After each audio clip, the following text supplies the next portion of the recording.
Let's knit some mittens. For this tutorial, you will need size 3.75 double-pointed needles. You'll need 4 of those. You will also need 2 stitch markers. I like these small ones, even if I can't hold on to them. You'll also need a tapestry needle, a stitch holder, or something to reserve your thumb stitches on, and you will need a stitch counter. Now you'll need to do a long tail cast on, and you're going to cast on 13 stitches on your first needle, 14 on your second, and 13 on your third and final needle. Now you'll join in the round, and you're going to begin your cuff pattern, and that will be knit 2, purl 2, knit 2, purl 2, all the way around for 10 rows. Here's a close-up of what that cuff pattern is going to look like. You're going to knit 1, knit 2, then you're going to move your working yarn to the front, and you're going to go in behind that stitch, and you're going to purl and purl, and just keep repeating that pattern. Once you've completed your cuff and done your 10 rows, you're going to start setting up your thumb. First, you're going to knit until you've knit 20 stitches, and then you're going to place a stitch marker. You're going to make a stitch, knit a stitch, make another stitch, and then place another stitch marker.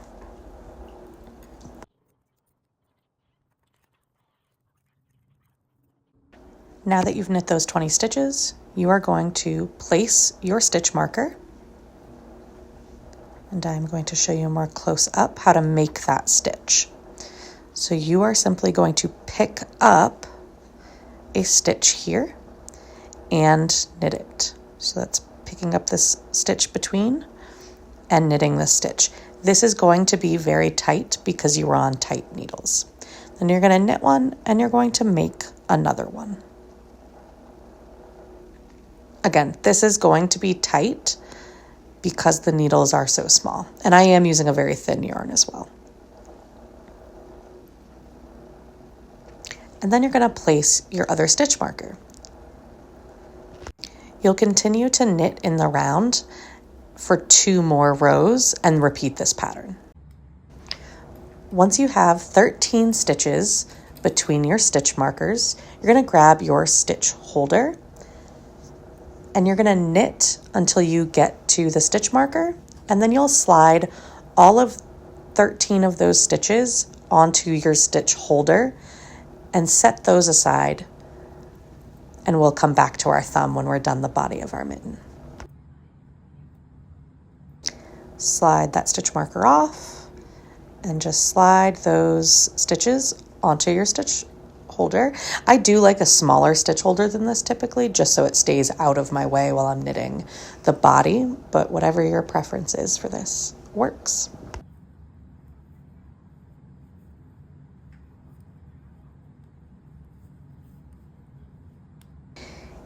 Here, you're going to add a stitch by using your long tail cast on method, and this is going to create a better transition from your thumb to your hand, so you don't end up with a gap there.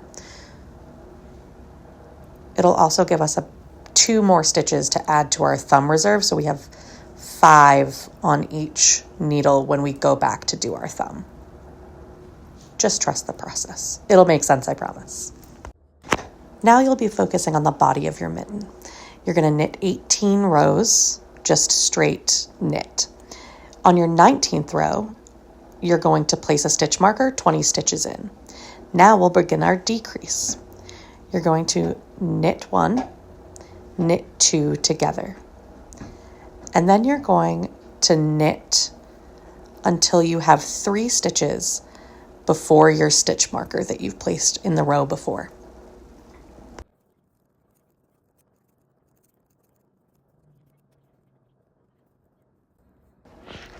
Once you get to your 3 stitches before your stitch marker, you're going to do a slip, slip, knit. And to do that, you're just going to slip 1 stitch off, 2 stitches off, and then you're going to knit it backwards. This is again going to be very tight because these are small needles. And then you're going to knit that stitch, slide your stitch marker over, and then you're going to knit 1, knit 2 together until you get to the end of your round. When you have 3 stitches left, you're going to repeat the same slip, slip, knit. You're going to repeat this pattern until you have 3 stitches on either side of your stitch marker. Once you've completed the pattern of decreasing for a row, knitting for a row, decreasing for a row, knitting for a row, your work will look like this. You'll have 3 stitches on either side of your stitch marker. To make a more rounded top to your mitten, we're going to cut out that knit row. So we're going to slide 2 stitches over to add more stitches closer to your stitch marker to decrease more seamlessly. Now, instead of decreasing for a row and knitting for a row, you're just going to be decreasing until you have 4 stitches on each needle. Once you have 4 stitches on every needle, you are going to knit 2 together around your work. This will be your final decrease for the top of your mitten. And now you have 2 stitches on every needle, and you're going to cut your yarn, and you're going to use that tapestry needle and thread the tapestry needle through each stitch. So you're just going to thread your tapestry needle, and you are going to go into your stitch backwards, and this just makes it so you can tighten your stitches. Now that the body of your mitten is complete, we are going to move over to our thumb. And this is only 10 rows. The most important part here is that you pick up these 2 stitches. This first one you're going to pick up, and then you're going to slide 4 more stitches onto your needle. Then on your second needle, you'll slide 5 off of the reserve, and then you'll slide 4 off, picking up that last stitch that I just showed you. And then you simply knit in the round for 10 rows. Once your 10 rows are knit, it's time to decrease. For this, you only have 2 decrease rows. You're going to knit 2 together, knit 1, knit 2 together, all around your 3 needles. And then you're going to go back and knit 2 together, knit 1 on every needle.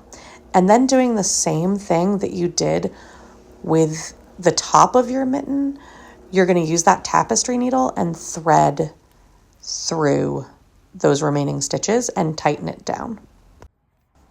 So continuing here, you're going to thread your tapestry needle through and tighten that down.